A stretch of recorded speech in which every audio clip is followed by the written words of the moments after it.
Hi, my name is Hao Liang Xu, UN Assistant Secretary General and the UNDP's Director of Policy and Program Support.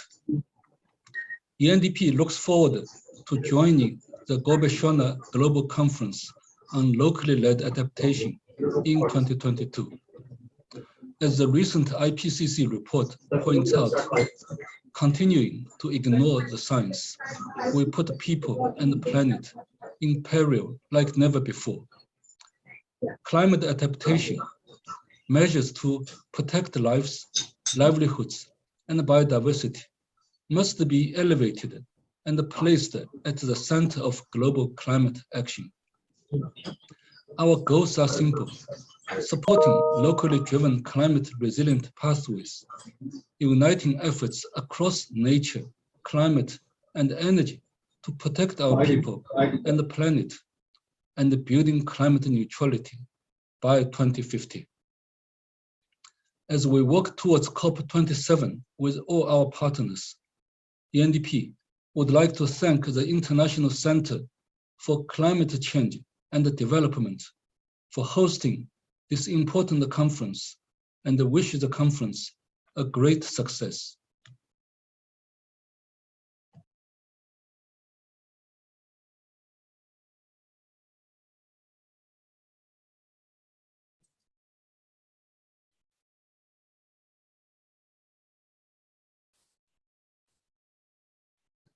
Thank you, and thank you, Hao Liang, for not being able to join us today because of the timing between New York and Asia. We did felt these conferences should be held, this session to be in the afternoon time, so our African and Asian and Pacific colleagues can really join us for this session. So thank you very much for joining us today. For the participants, if you're joining us, please type in chat where you're from, what organization you're coming from, so we can also get to know you a little bit. I hope to keep this session as interactive as possible and hope to answer and see any question you raise for UNDP, or especially on the topic of financing locally-led adaptation, and see how we can help you success in this field.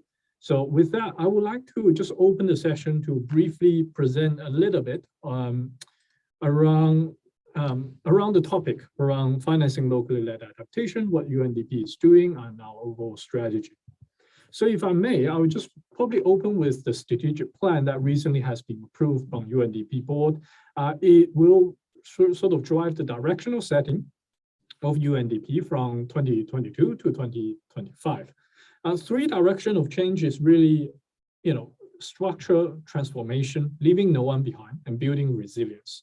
And we have 6 signature solutions, including poverty, inequity, governance, resilience, environment, energy, and gender equity. And 3 enablers, where is the innovation, digitalization, and development financing. I think without a doubt that locally led action fits into all the directional change and need to be embedded into all signature solutions, where all development result at the end of the day is driven by local. And also the 3 enablers are strongly linked with our particular topic here and our partners here, right? Driving adaptation innovation, looking at different digital solutions for locally led adaptation, and also providing additional development finance and channel additional international finance to support locally led action. We are merging a locally led action strategy that really will push the organization towards implementing and moving more on locally led action. The 3 solutions, and we have 3 solutions and 9 action pathways in current discussion. This is in much of the UNDP corporate debate at the moment. We hope to finalize this this year. But in general, the direction we are really thinking is to strengthen IPLC and CSO's agency for empower local action. We really want to empower IPLCs, CSOs, NGOs, MSMEs, and local governments to enhance landscape resilience productivity, including through NDC implementation and adaptation planning. And lastly, third, we really need to transform financial flows to categorize local action, as we all understand that different form of financing is required, and there's not enough financing to go into support locally led adaptation effort. As said, we are under this overall framework of adaptation innovation marketplace, which we launched last year by our administrator, Akim Steiner, in the Climate Adaptation Summit 2021. The objective is really working with international partners to incubate, accelerate innovative technologies, practices, business model, and climate change adaptation. We're proud to be partnered with ICCCAD, least developed university consortium, Global Resilience Partnership, Climate Kick, UNCDF as our core partners. We also have the core donors of Adaptation Fund, European Commission, and Global Environment Facility. We have plenty of other partnerships that are featured under this adaptation innovation marketplace. I would not have enough time to go through all of them, but just to say that all our local partners are in this journey with us. We will hope to, in the future, to have a list of all the local partners and their also logos to showcase how much we are actually being able to connect with global actors in this field. We want to briefly mention the two funding windows under this that are currently already achieving some sort of success. One is the Adaptation Fund with European Union on the FINSEA program, Adaptation Fund Climate Innovation Accelerator, where we have gathered around 20 million working with UNDP, CTCM. Within that, 15 million are managed by the UNDP.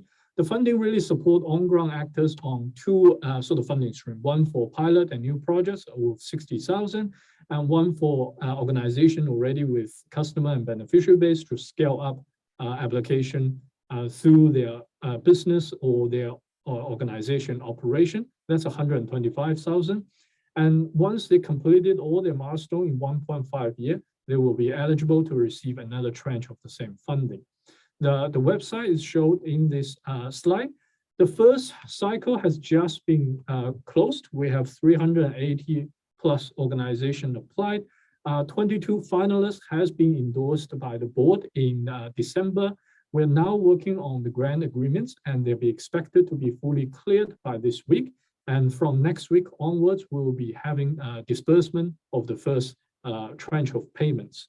The next cycle, we hope to open another window, a funding window under this for call for proposal. It's planned in June and July. We can touch up more on the Q&A session if you're interested to apply this window. But if you visit the website, you'll be able to access to the information on this particular funding window. Just a quick summary of the first round funding.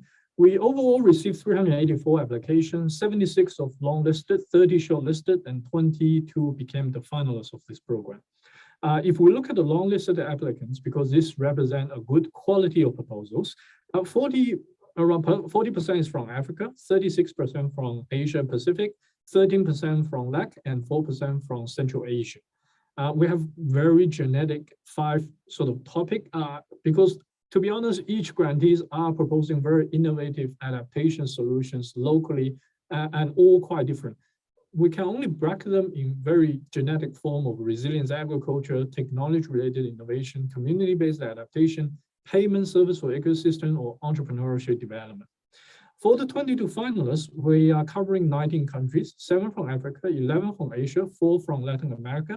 10 of them, we're proud to say, is from LDC or SIDS. So 45% of the finalists are from LDC or SIDS.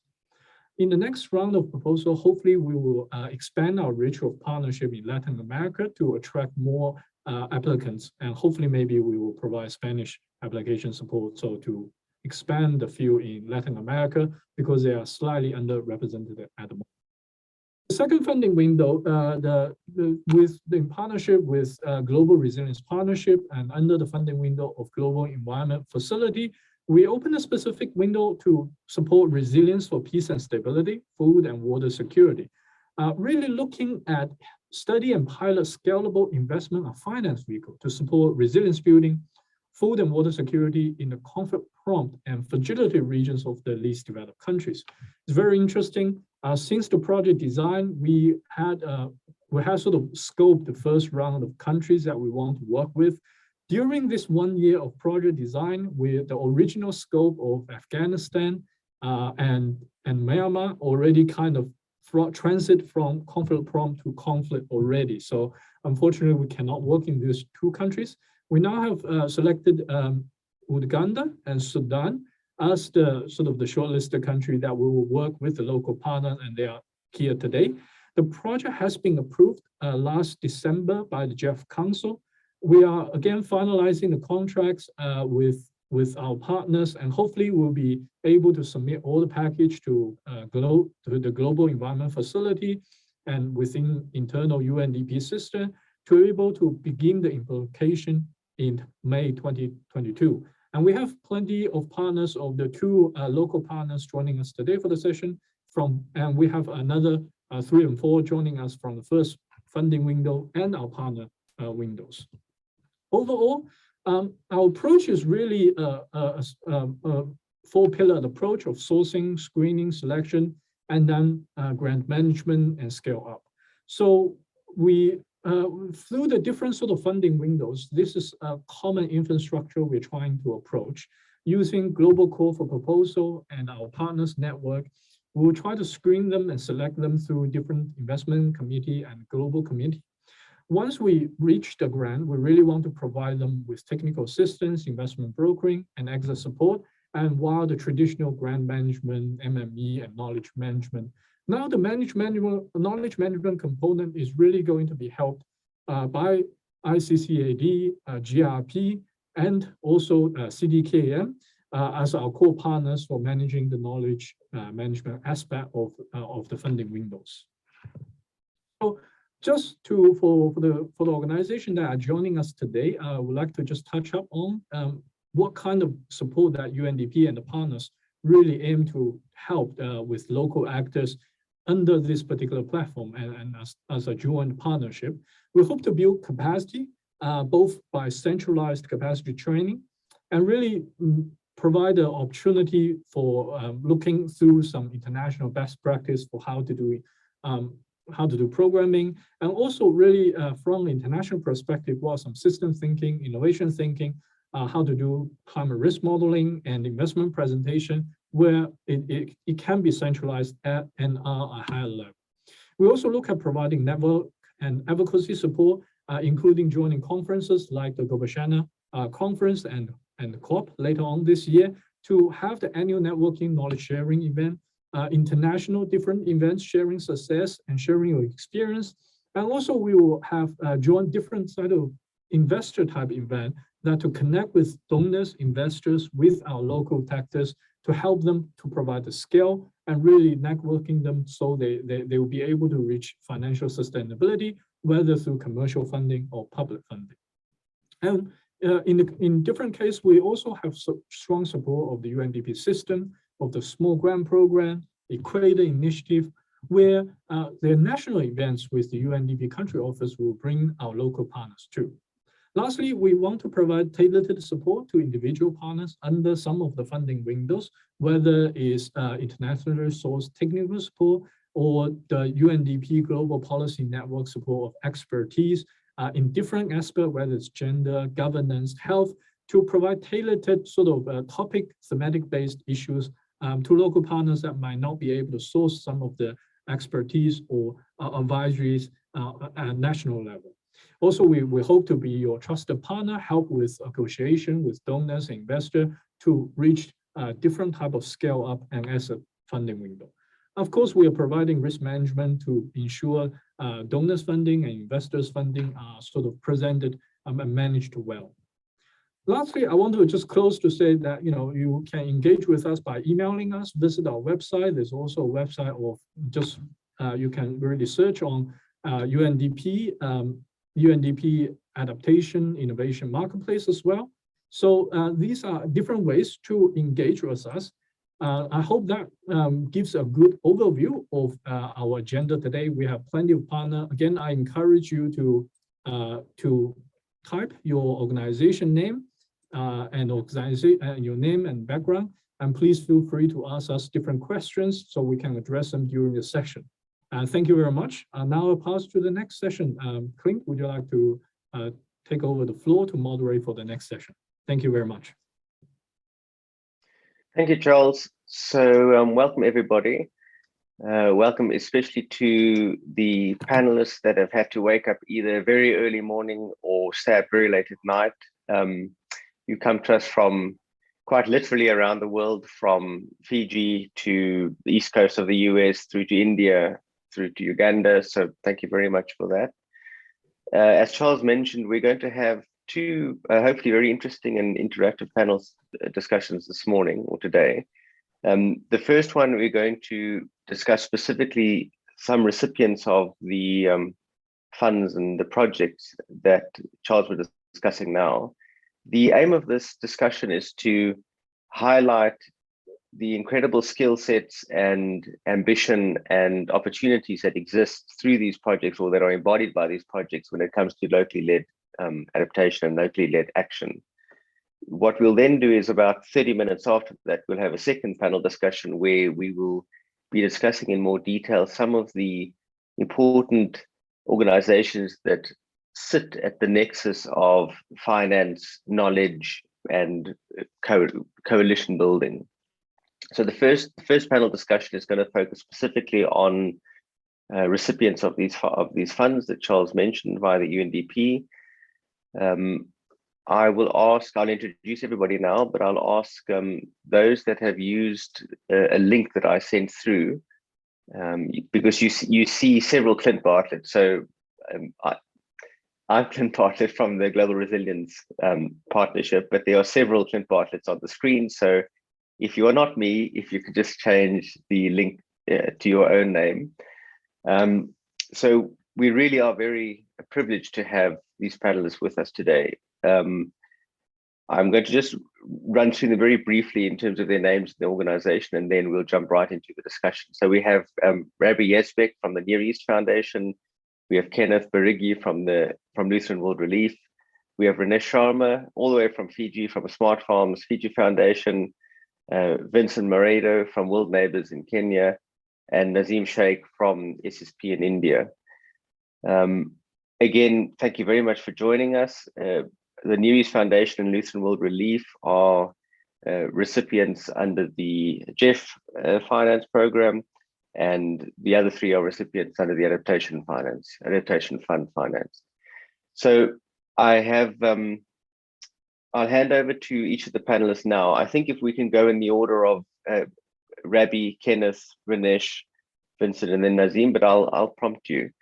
What I'm hoping for is that if each panelist can give roughly 2 or 3 minutes, just a brief description of what your project is, and then if you can single out one main challenge, I'm sure there's many, but one main challenge regarding the biggest challenge your project has faced to date. And then the third aspect is how this kind of finance and support from the UNDP can assist you mitigate that challenge. So just if you can keep it to 3 minutes, and then we can circle back into discussion. So Rabbi, I'll start with you, please. Thank you, Clint. Hi, everyone. Very pleased to be sharing with you more about our program. I will be speaking about climate finance and support of women economic empowerment and non-timber forest products, or NTFPs, in Sudan. So a bit of background here. So millions of smallholder farmers in Sudan, particularly women and youth, rely on NTFPs to protect their livelihoods and also for food security. They are highly vulnerable to climate shocks and experience multidimensional poverty.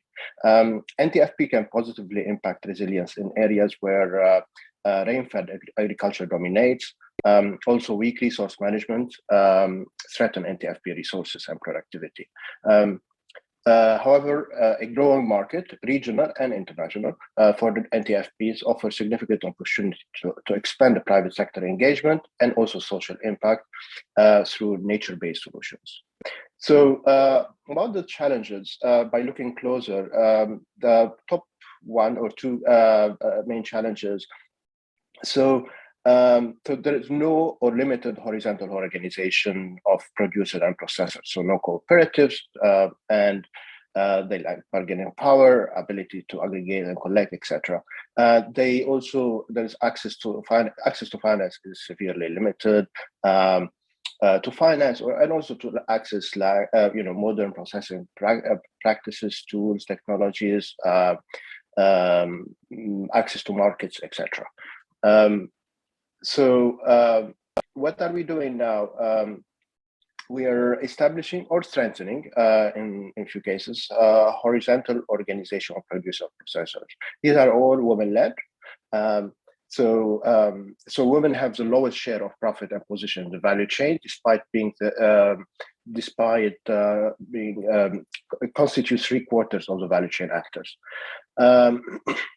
We're also improving access to finance through community-based revolving fund, credit funds. Excuse me.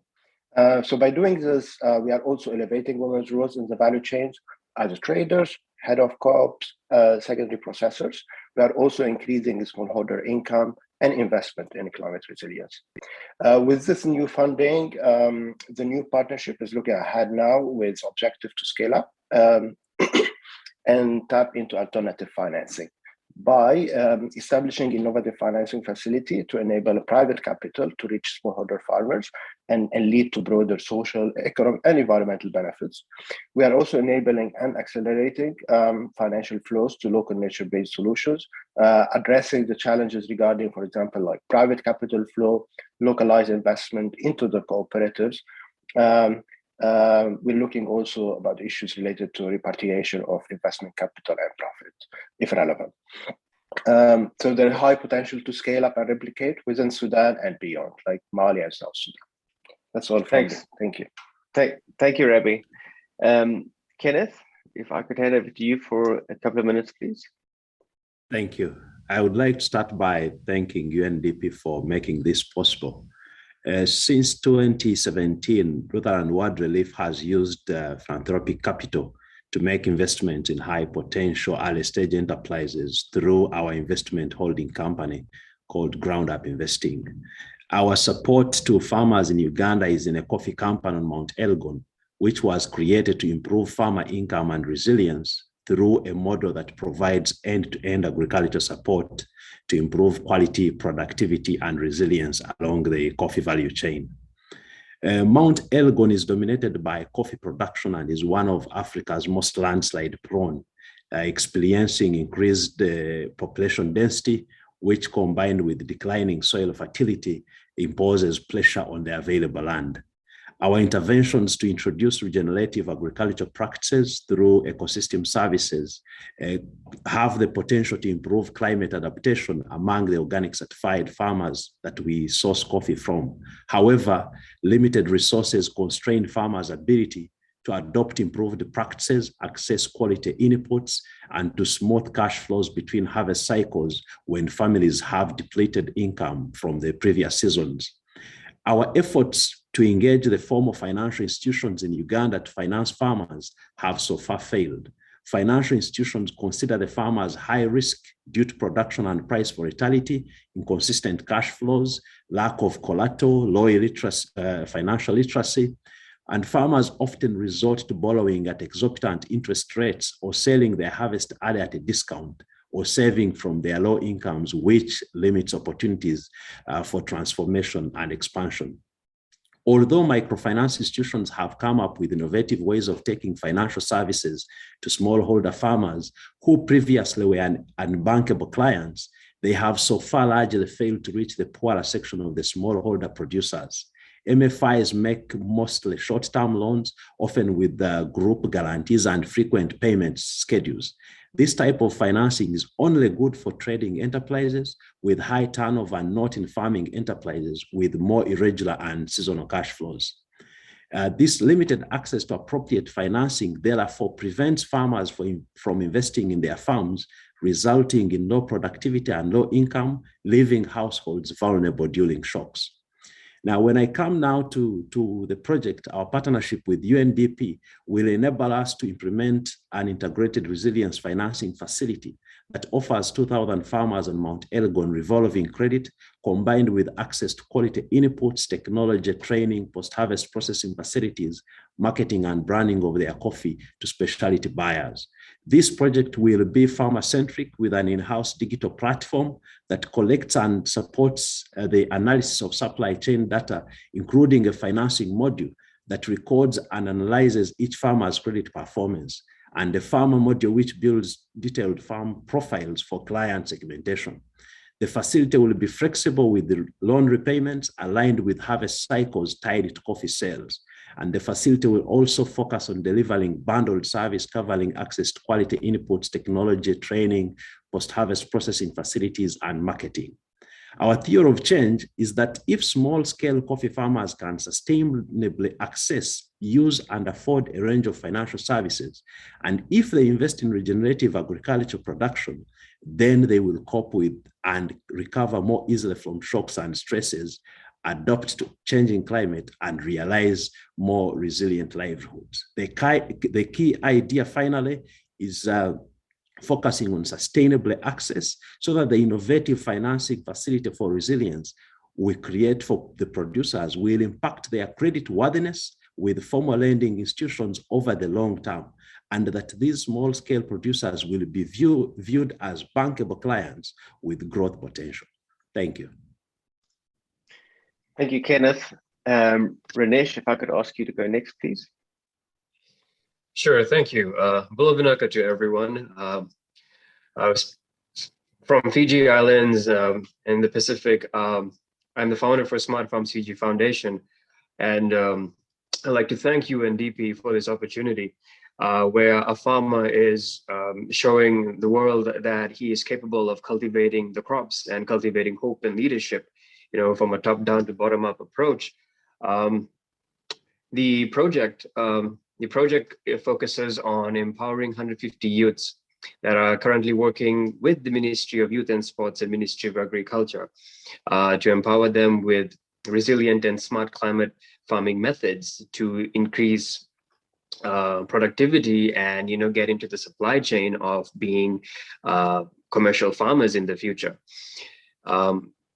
And the 150 out of the 150 beneficiaries, we have 70% that are women, because we have noticed that women are eagerly interested to take up agriculture, because I believe that when you invest in women, I think 90% of women, reinvest their earnings into their households. And I think this is a way of breaking this intergenerational cycle of poverty. So that is a key focus here, women-led initiatives through smart climate farming practices. And the partners are the Ministry of Agriculture and Ministry of Youth and Sports.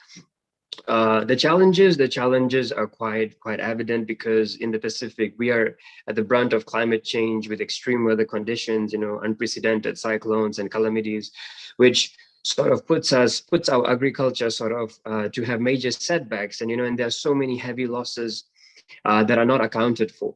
So from developing Smart Farms Fiji, which was a private entity developed by UNDP Youth Collab program in 2018 in Vietnam, to having the support of UNDP Asia to this opportunity, I totally feel like this is a victory. This is an achievement for all the farmers in this country and all the future farmers, because I am trying to pave a path with the support of UNDP in creating this hope, creating a job creating an ideology that farming is a job of prestige, dignity, and honor, and it deserves the most respect. So that is my key focus with our foundation and with our project. And again, all the nations in the Pacific, they are heavily import dependent. And that is one of the reasons that NCD levels are quite high in the Pacific. So my whole focus is to invest in agriculture that is sustainable, clean, and healthy, and that increases productivity and good health for the future generations to come. Thank you. Thank you, Ranesh. Vincent, over to you, please. Thank you very much, Clint. Well, first of all, I would like to thank the UNDP for this particular opportunity. Secondly, I'll go straight to what our project is all about. Our project is on locally formulated dairy goat meal, which is founded on local innovation and participatory innovation development approach of the agricultural research and development. This is an approach that actually uses farmers owning unity and creativity as an entry point for joint research called farmer-led joint experimentation. Through this, we were able to identify particular innovative local innovative approach, or rather innovation that tries to identify the various climate change effects of climate change in Nyando area of Kisumu County in Kenya.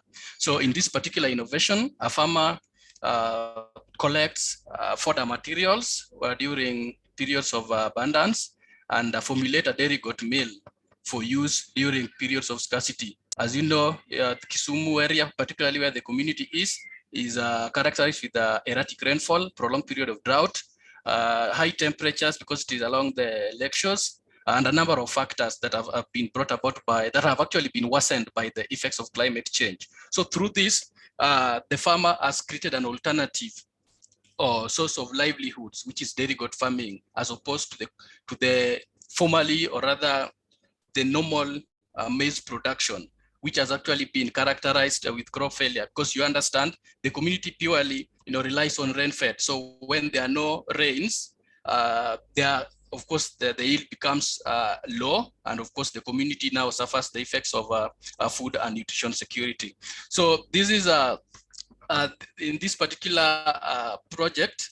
Now we will be working with this particular innovator and other farmers in the community, plus other organizations in water under our ProLinova Kenya approach. Is a multi-stakeholder partnership that brings together various organizations, various institutions to promote local innovation processes. We are targeting youth and women.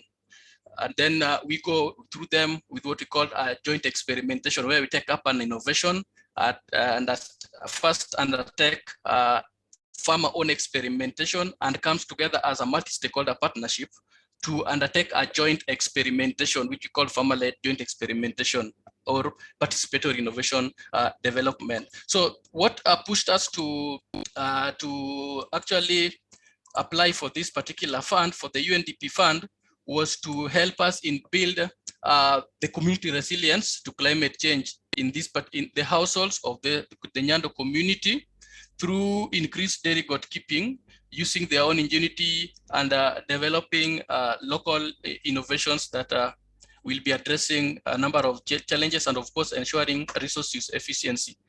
And as a result, this is actually from the various challenges that the community is facing, like the climate change, the funds or other financial constraints, among other myriad of issues that have become made it a bit difficult for the community to sustain their own innovative processes. And we will be setting as an example to the community using this very outstanding innovation, locally formulated dairy goat meal. And preliminarily, even before we start this project, we've been able to recruit, or rather to bring on board various innovators or farmers in this particular community, which are very enthusiastic about the approach. And we believe through this particular project, we'll be able to promote the wider application of the local innovation and participatory innovation development across the whole country.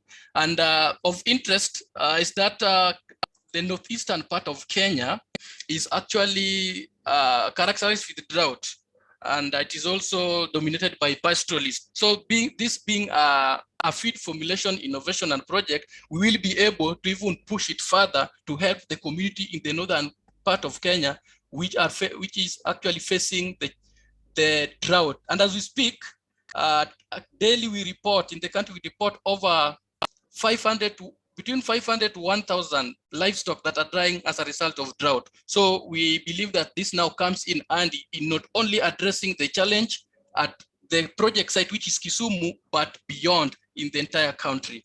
So and this is why we will really help also. This is why, again, we are appreciating the efforts of the UNDP through this particular project. And finally, again, another area that we will be actually seeking for the help of the UNDP is to help us institutionalize this particular approach, because we've tried it, we've tested it, and we've seen the efficacy, of which we have the evidences that we can use to influence policies that can help us integrate this particular approach within the mainstream county and national agricultural research and development sector in the country. Thank you very much. Thank you, Vincent. We are struggling to get hold of Nazim Sheikh. I know that he's in rural parts. It could be his signal. So Nazim, if you are on, just chat with me and I'll let you in. And then also, if I could just ask Denali, if you can also just chat with me directly so I can give you access to the panelist role. So thanks very much for the, I know it's difficult to do these things in 2 or 3 minutes. Your collective passion, your skill set, your knowledge, your intuition, it has really come through very clearly. And that's one of the goals that we wanted, is for audience members across the globe, in whatever nature that they are, to recognize and to almost honor the kind of potential energy that rests within locally led actors. So for the final 6 minutes in terms of this panel, what I would like to do is I'll pose a question, and then if I can just ask the panelists to put up your hand, those who want to answer it, and then I'll moderate it that way. So the challenges that seem to have come through range from... We have SSP here. Thank you, Charles. Your name for somewhat. Would you mind to... that's for next session, right? Do we have do we have the Equator Prize winner in the audience? If you could, please reach out. Sorry, Clint, sorry to interrupt. No, good call, yes. Go ahead. Okay. So I see, so Denali, thank you for messaging me. If you could just change your name on the screen so I can see who you are, and then I can either let you in or I can let you speak, but that will be for the next discussion. So the question that I want to focus on now is the discussions regarding challenges that relate to climate change, gender inequality. Much of it's focused on the issue of access to finance. So what I'd like to ask is, from those that have spoken already, the recipients of the UNDP funding, why was this funding particularly different?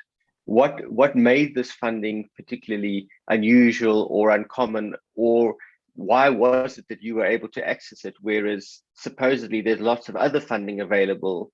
Why were you not able to access that finance? Why is this specifically different? So if you could just give some thought to that.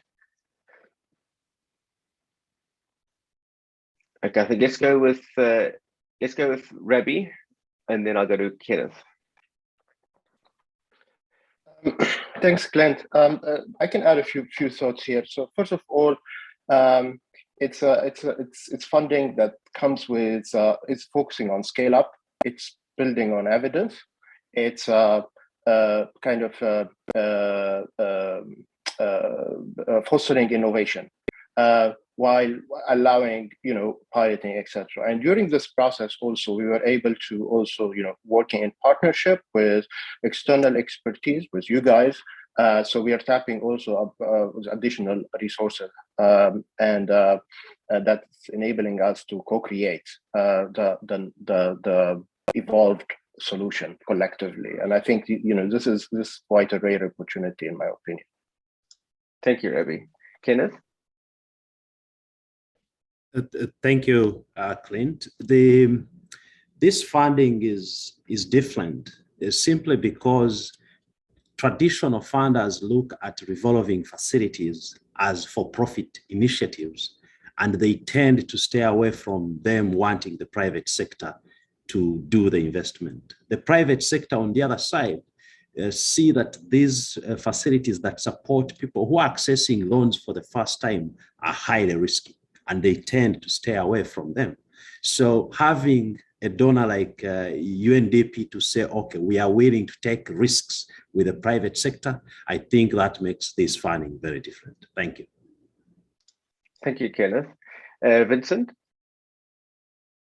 I think, in my opinion, this funding is unique or special in a way that for us, it will now help us in institutionalize the approach that we've seen working from the previous projects now within the mainstream agricultural research and development sectors in our country for wider application. Because we believe that if it can help in Kisumu, then it can help in other parts of the country that are facing similar challenges as Kisumu with respect to climate change. So this is very special. It is also very unique and special in the sense that it is helping us in scaling out the local innovations that we've previously say baked to a given level, and now this funding now will help us to now elevate it to another level. For instance, within this particular project, we've proposed to now acquire the Kenya Bureau of Standard certification for this locally formulated dairy goat meal to make it available even within the chain stores and agrovets for other farmers to access it at a relatively cheaper cost. And also it is now, being that it is now natural and environmentally friendly, we feel that is the best alternative. And the funding will definitely come through in this. Thank you. Excellent, thank you, Vincent. Rinesh, I'll give you the last thought on this. Thank you. In my opinion and personal experience, when I finished my scholarship in India, I knew that I'll return to Fiji and create climate control greenhouses, that are soilless, that are automated. And I started with a few dollars in my pocket, and I realized that the issue is bigger. The issue is that we need more farmers in the country. And then that's how I started teaching, what gave all the success I had from my work. And I think COVID was with us for 3 years, and it made us really realize that, growing food is so important, at the end of the day.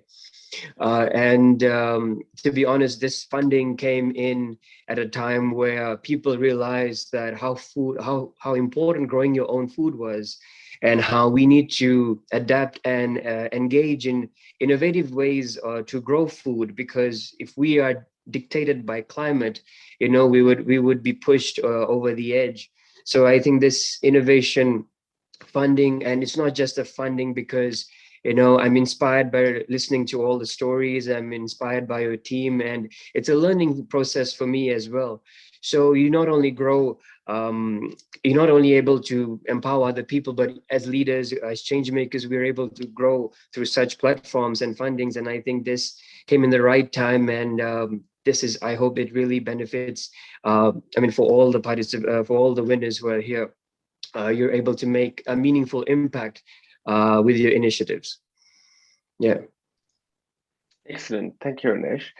So thank you once again, Ravi, Kenneth, and Rinesh, Vincent, for your comments and your passions and your skills. It's really inspiring to see that, and thank you for keeping your responses as condensed as you did. Each project is phenomenal in its own right. Each project is multi-layered, multi-skilled, and has significant complex impacts and complex challenges to deal with. So we look forward to working with each of you. I'm going to move to the next session now. This next session specifically looks at, as mentioned earlier, some of the intermediaries or some of the organizations that sit at where these different webs of finance, information, projects, pipelines, technical assistance, they kind of sit at the middle or at the kind of nexus of these different dots. What'll happen after the session? So this session will be around about 15-20 minutes, and then I'll hand over to Charles again for the second to last session, where he's going to discuss some of the Q's and A's that have either come out through the chat or happens at that moment. If I can ask the panelists in this next session to don't disappear after your session, because I have a feeling that we may direct some of the, when Charles moderates it, he may direct some of the questions through to you. So this session, I'd like to then welcome and thank once again the following panelists for joining. So Dr. Nate Matthews from Global Resilience Partnership, Neil Walmsley from Climate Kick, Dr. Shinaz Musa from South House North, Dr. Mizan Khan from ICCCAD, and Danani Jayasinga from UNDP. Thanks very much for joining us again. Once again, I know you're scattered throughout the world, so thank you for either the early morning or the late evening. I know some of you are also traveling at this stage. So what I would ask you to do is to, in answer to the following question, to give a brief answer to the question, but then also as part of that, a brief introduction and a brief idea of what it is that your entity does. So the question is orientated towards the idea of your entity being at somewhat of the nexus between finance knowledge and projects and need. So if you can give an idea as to what it is that your entity does within that nexus, and specifically some of the challenges that you've heard already, how does your entity mitigate those challenges? So I'll begin with Nate, I'll move to then Neil, then to Shinaz, then to Mizan, and then to Denali. So if you could all, once again, keep your answers to roughly 2 minutes, that'll help us in terms of time. Thanks, Nate, over to you. Thanks very much, Clint. I hope you can hear me well. I'm calling you today from the MENA Climate Week, so certainly relevant to today's discussion.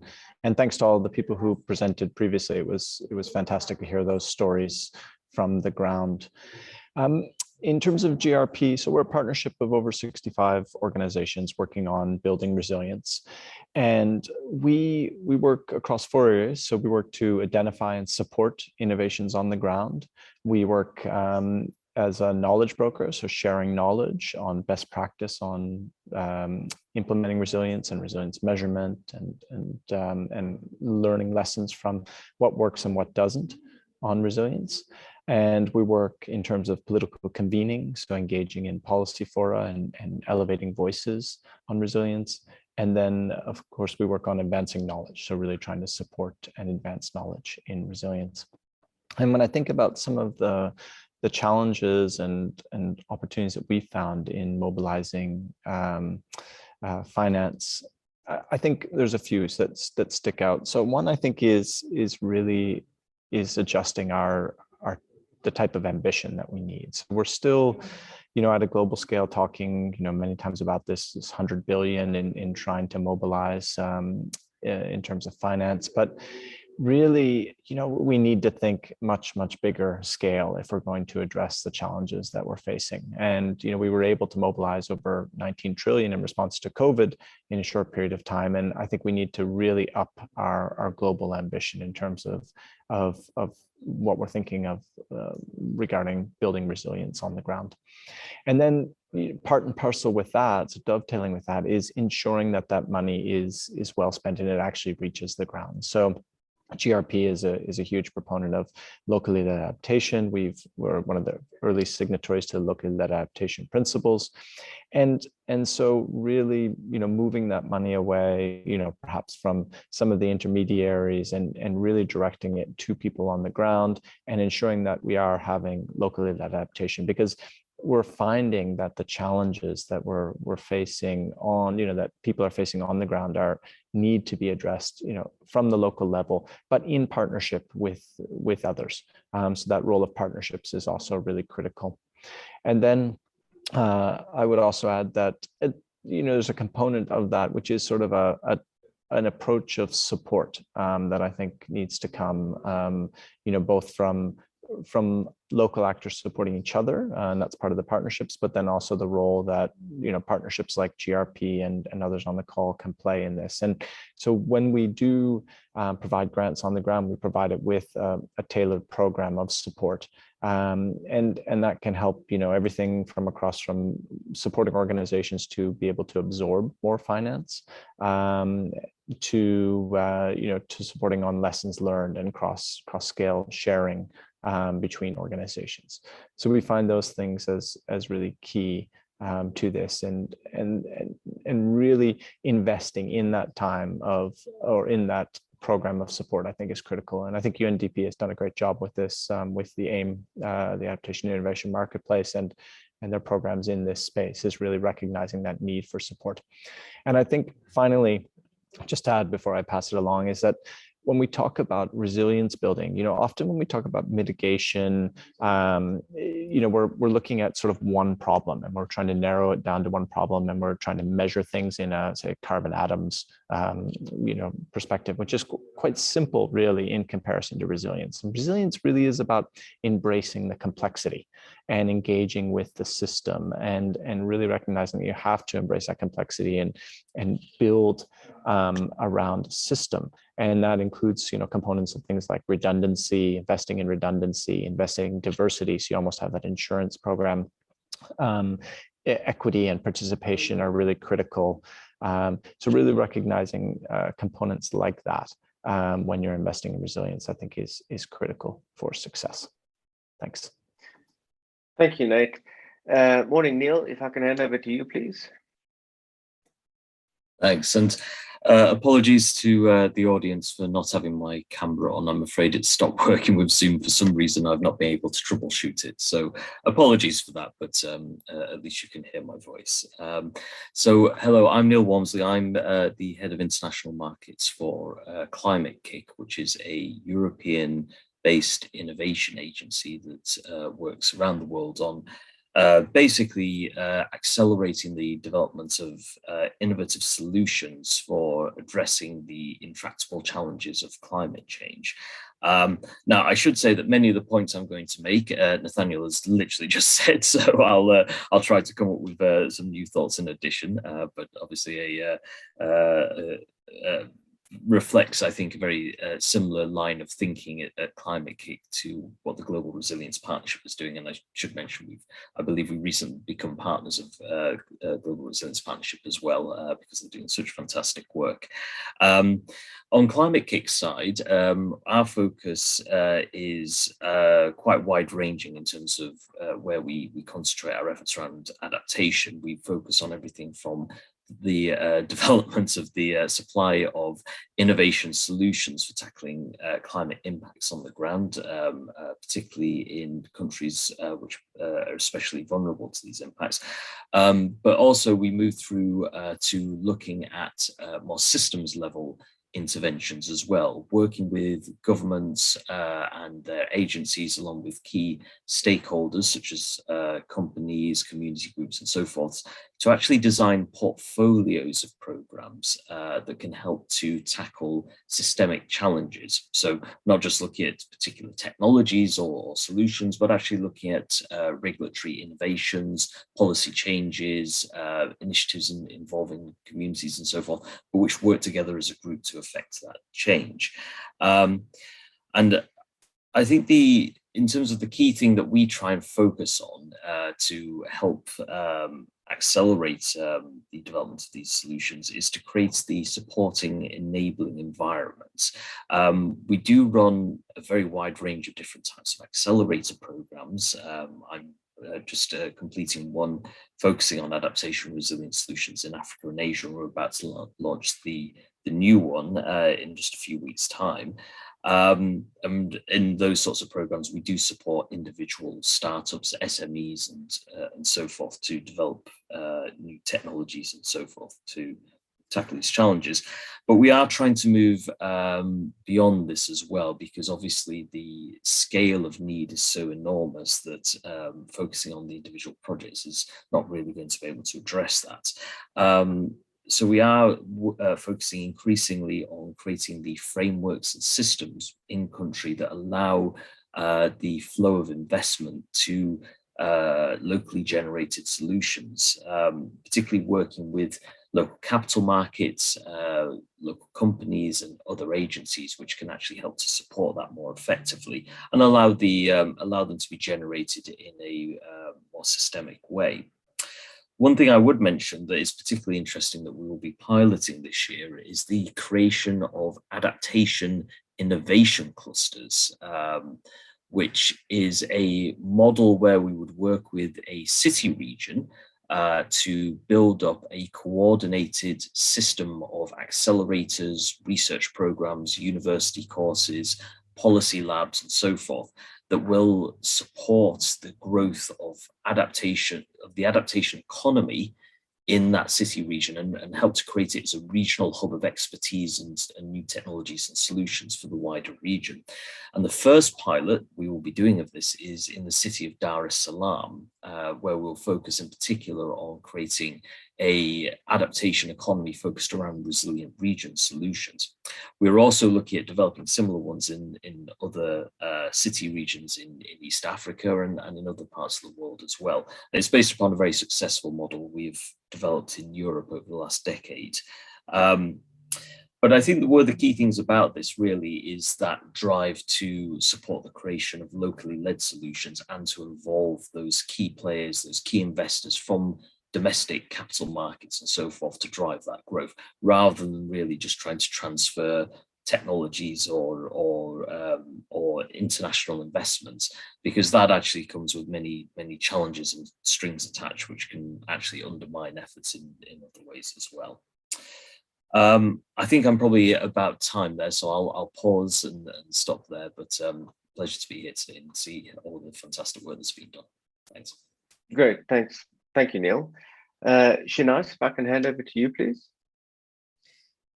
Yes, thank you, Clint, and quite an honor to be on this session that's really quite interesting. So I'm Shinaz Musa from the Climate and Development Knowledge Network. And so the Climate and Development Knowledge Network is a program based at South North, which is a not-for-profit in South Africa. So the CDKN was founded in 2010, actually, to help countries in Africa, Asia, and Latin America design and deliver climate-compatible development. We collaborate with decision makers nationally, regionally, and globally to support locally owned and managed processes. And I think for us, the important thing is the locally owned and managed. And at the core of our work is the support for evidence-informed decision-making that will then result in climate resilient development. So where your decision makers can be your community, it can be institutions, governments, businesses, and actually every one of us. We're also motivated by this idea that improved collective knowledge is the catalyst for the urgent climate action that is needed.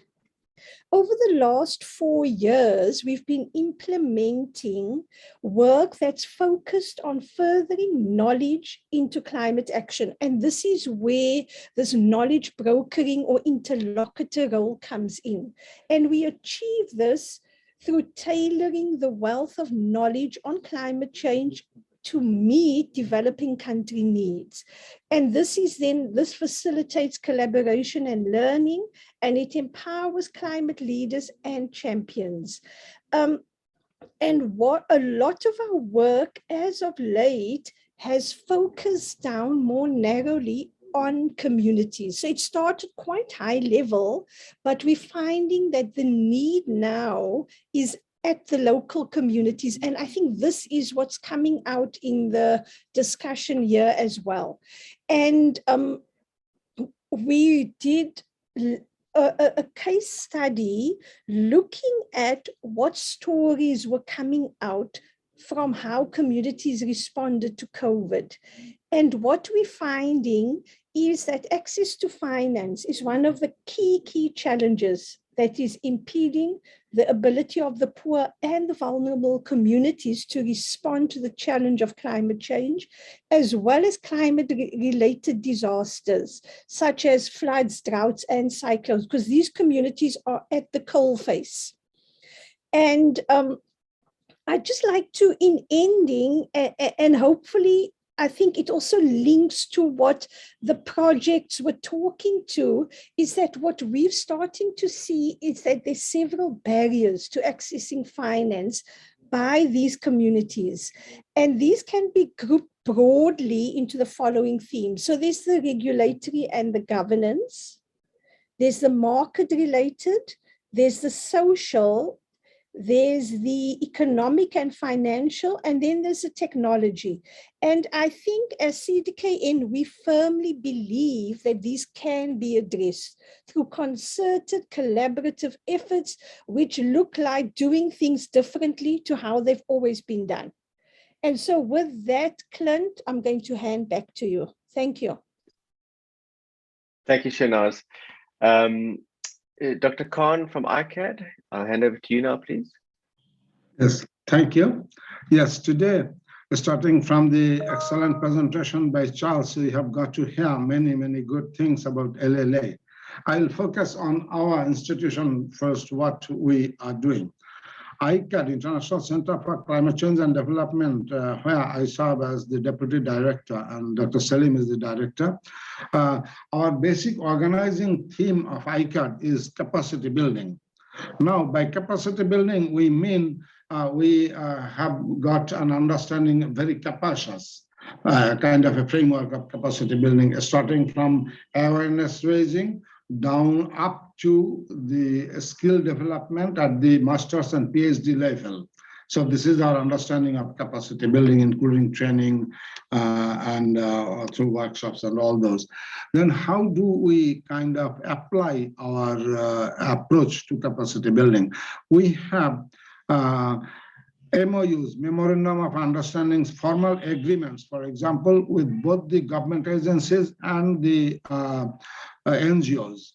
We have written formal agreements with many ministries of the government of Bangladesh, including Foreign Ministry, Ministry of Planning, Finance, Ministry of Local Government, which is basically responsible for building up rural infrastructures, which has got nationwide down to the local level, their offices.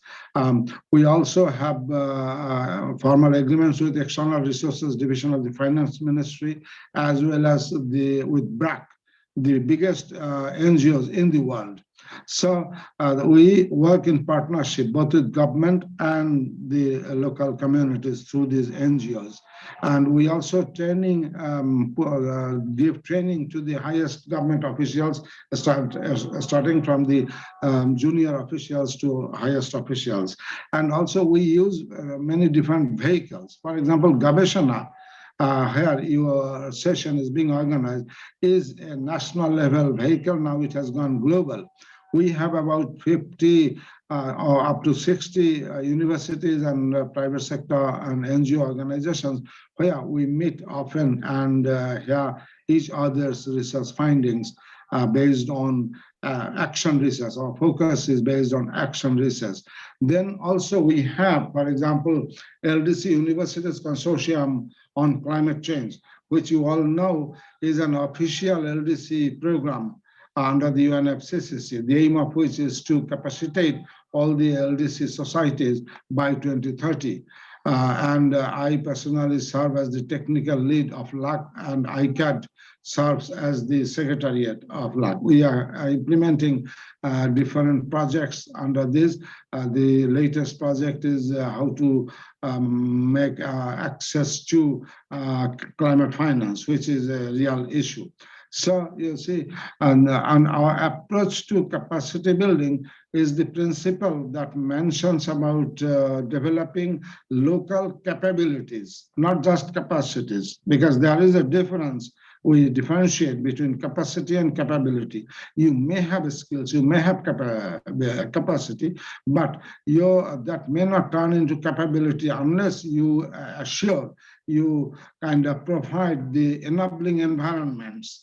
So from that perspective, our approach to capability building along the line of Professor Amartya Sen is starting from capacity imparting, training and skills down to how they can be applied. So this is about our capacity building, and I can speak on LLM for hours together, but here, because of time, I will limit myself here and listen to others. Thank you. Thank you, Dr. Khan. And then Denali, over to you, please.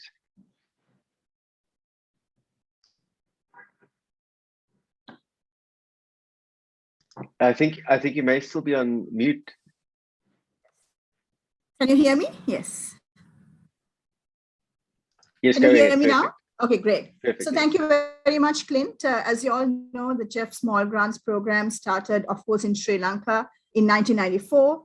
And we work in the main focal areas of biodiversity, land degradation, and climate change. And of course, the Climate Change Adaptation Program, which was funded by DFAT or SAID came into being in 2010 in Sri Lanka. And of course, how we started looking at it is our country is really divided into 3 ecological zones: the wet zone, the dry zone, and the intermediate zone. So when we're looking at climate change adaptation funds, we're really looking at, giving the most vulnerable climatic conditions and the population. So for this program, we chose 5 grantees really, and we were looking at the areas where there was severe flood, severe drought, vulnerable in coastal area, and severe land degradation. Thus, the small grants program really focused on 5 projects. Today, I will be just talking about one project, which is on the drought-stricken area. It was on the rehabilitation of the Ibulgodayaya Reservoir. Ibulgodayaya was in the northwestern intermediate zone of Sri Lanka. The village consists mostly of paddy farmers. The village reservoir had become silted due to years of neglect, and the climatic problem in this area was prolonged dry season. When the project was proposed, village farmers had not cultivated a full season in 3 years, and even the main season's productivity was low. So therefore, they proposed certain activities, and after rehabilitating the activities and impacts I will talk to you about, through the rehabilitation of the reservoir of 7 hectares by deepening the tank, they were able to increase by 1.44 hectare meters, enabling the cultivation of additional 16 hectares of rice in the lean season and an extra 60 hectares of rice farming in the major season.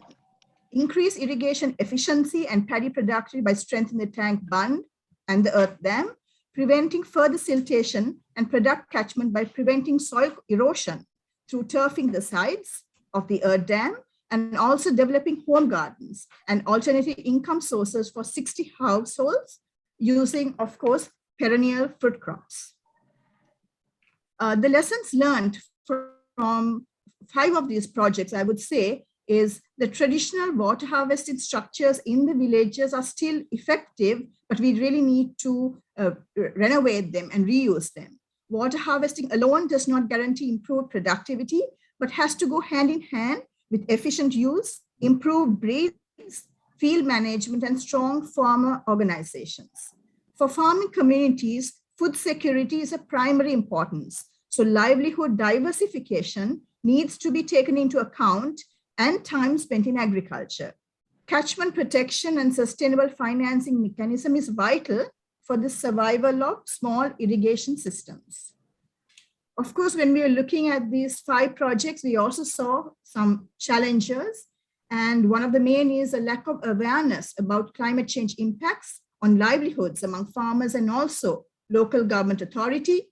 While communities are willing to take action to reduce their vulnerability, they feel that the barriers are too great to overcome by themselves.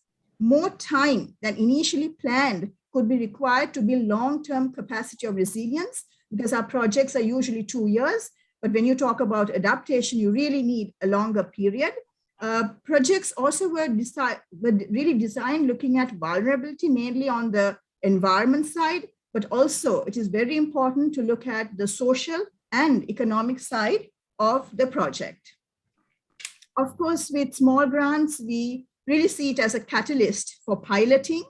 Upscaling is very important for us. And we were very fortunate from these 5 projects, 2 of the projects, especially through this tank project and a project on minimizing land degradation through soil conservation, we were able to give the lessons learned to the big $8 million, I would say it's a climate change adaptation fund.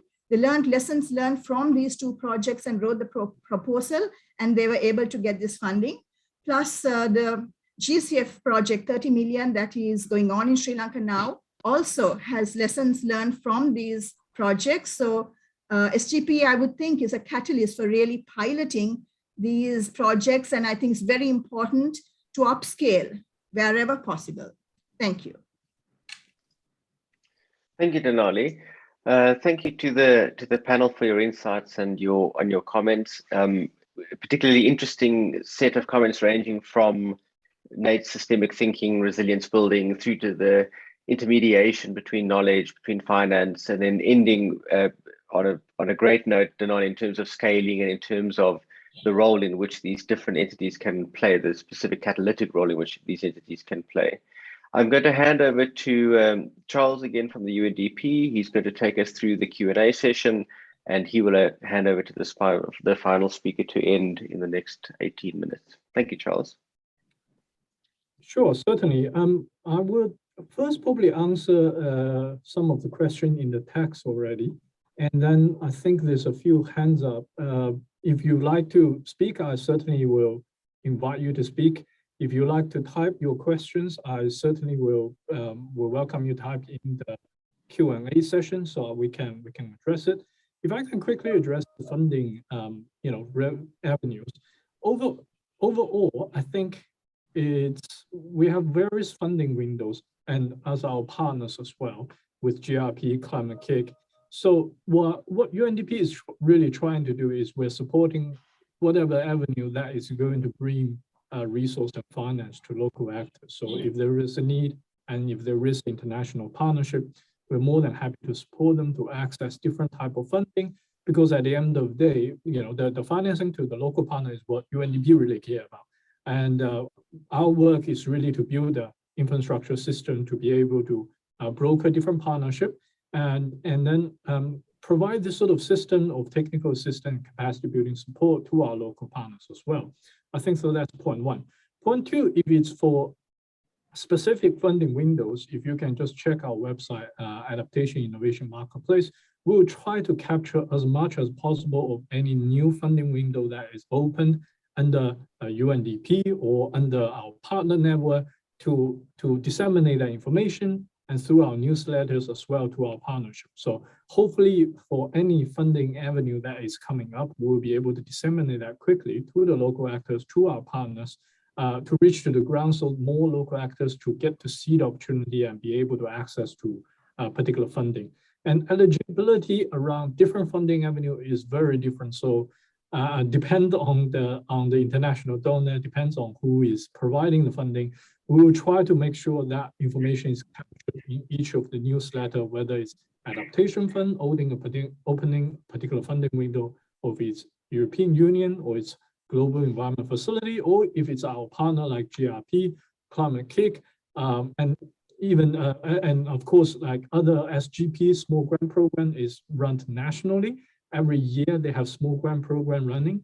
Equator Initiative, it's just open. So if you would like to become an Equator Prize winner, just check out just type Equator Initiative. They just open for application to nominate this year's Equator Prize winner as well. So it's plenty of opportunity that you can observe in the UNDP system and international development system with our partners. So I see two hands up. If I might just pass to the audience, Patricia, if you would like to ask a question first, and we'll go with Gloria. Thank you. Patricia? Technical issue. Let me address some of the Q&A session. If you could,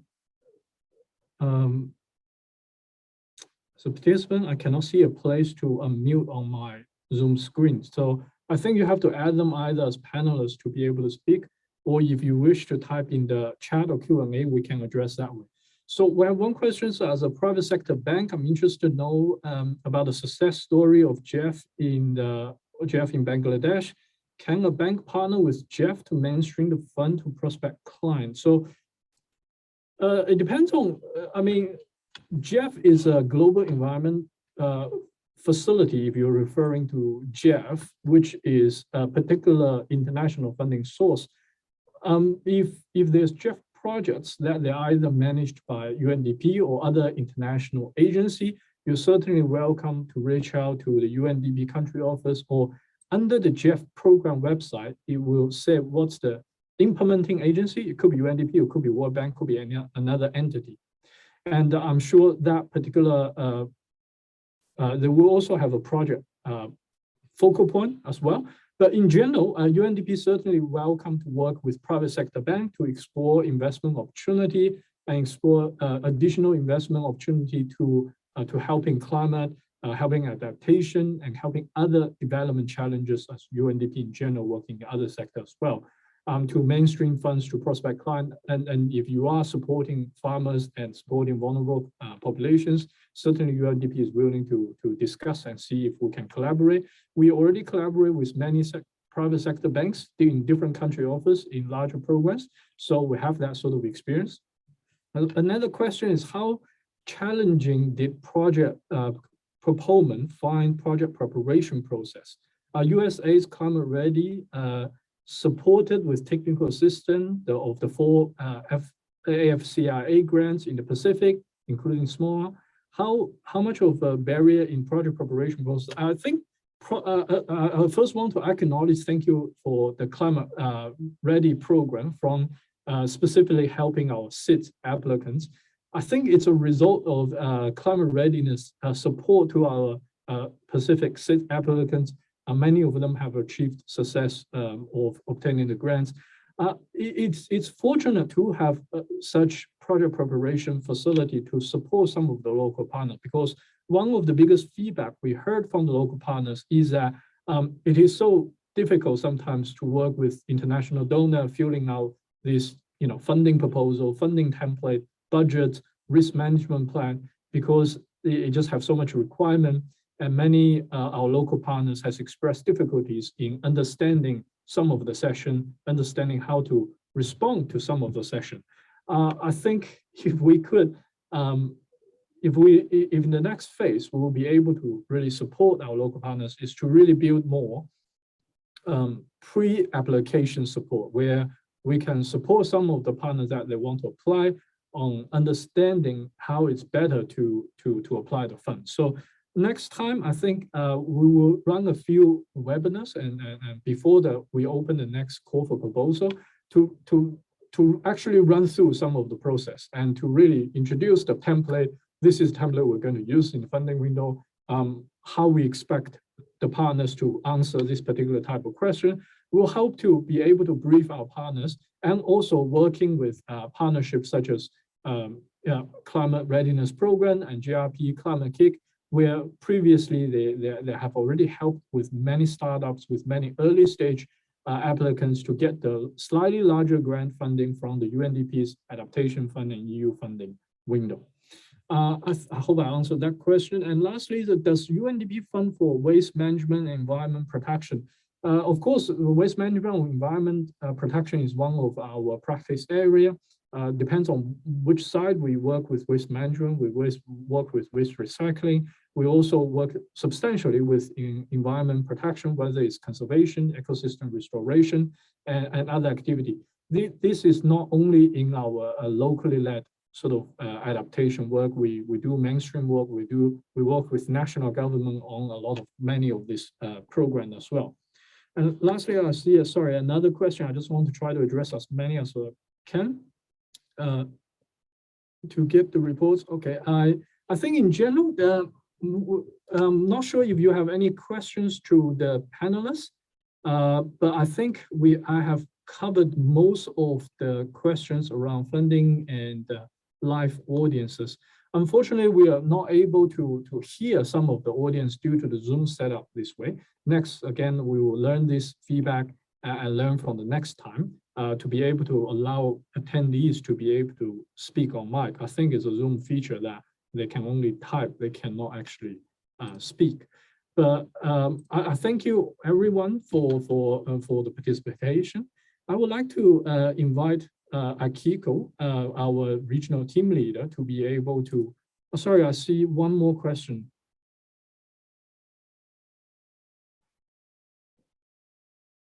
Oh, thank you. So I just want to mention to the audience as well, USAID's Climate Readiness have prepared a small grant guide for CCA proposal. So one component is really how to prepare climate rationale versus conservation rationale. So I think that will be extremely important if you can check the Climate Readiness Project to be able to see how you can access to different funding using this sort of learning materials from them.